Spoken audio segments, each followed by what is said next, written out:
वायदा में किसानों का खर्च लगभग नगण्य होता है, लेकिन इसमें एफपीओ को ट्रेड में जाने से पहले मार्जिन जमा करना होता है। ये मार्जिन एक तरह से सिक्योरिटी मनी होती है जो खरीदार और विक्रेता दोनों से लिया जाता है और सौदे के निपटान के बाद दोनों को वापस कर दिया जाता है। दूसरी तरफ ऑप्शन में मार्जिन नहीं होता, बल्कि एक प्रीमियम होता है जो वापस नहीं होता है। देखिए, जब आप वायदे में काम करते हैं तो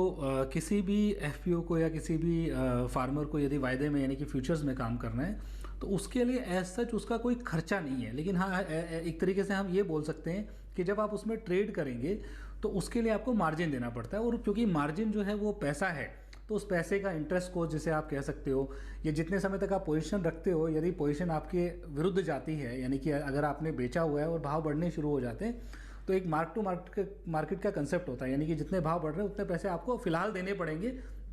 वो आपको वापस मिल जाएंगे जब आपका सौदा आप खत्म करोगे या डिलीवरी दोगे। लेकिन उस समय के लिए आपको उतना पैसा लगाना पड़ेगा, तो उसका इंटरेस्ट कॉस्ट आपका खर्चा है, जबकि ट्रेड करने का खर्चा बहुत मिनिमल है, बहुत ज़्यादा नहीं है। तो ये एक आपके लिए एक्सपेंस हो जाता है। जब आप पुट ऑप्शन की बात करते हो तो वहाँ पे आपको कोई मार्क टू मार्केट या कोई मार्जिन देने की आवश्यकता नहीं है, लेकिन वहाँ पे एक वन टाइम प्रीमियम लगता है।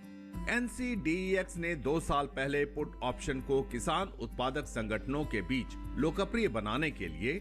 सेबी के मार्गदर्शन में एक पायलट प्रोजेक्ट भी किया था।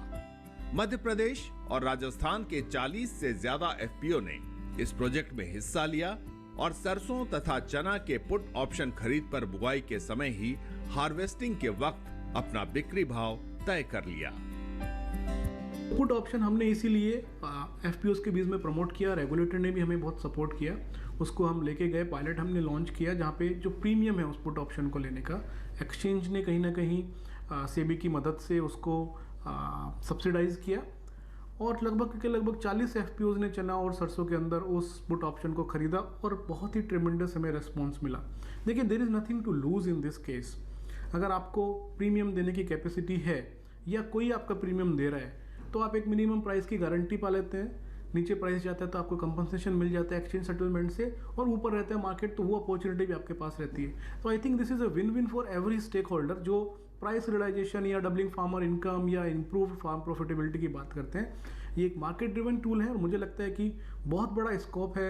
एक complex country like India, geographically बहुत डिस्ट्रीब्यूटेड है, गवर्नमेंट की रीच टू द फार्मर्स कम है, इंफ्रास्ट्रक्चर प्रॉब्लम है। इट्स ए इंडिपेंडेंट टूल जो मार्केट ड्राइव करता है, और हमें लगता है कि पुट ऑप्शन के अंदर बहुत पोटेंशियल है उस डायरेक्शन में एक्सप्लोर करने की जहां पर फार्मर आके इसको यूज़ कर सकते हैं प्राइस के लिए।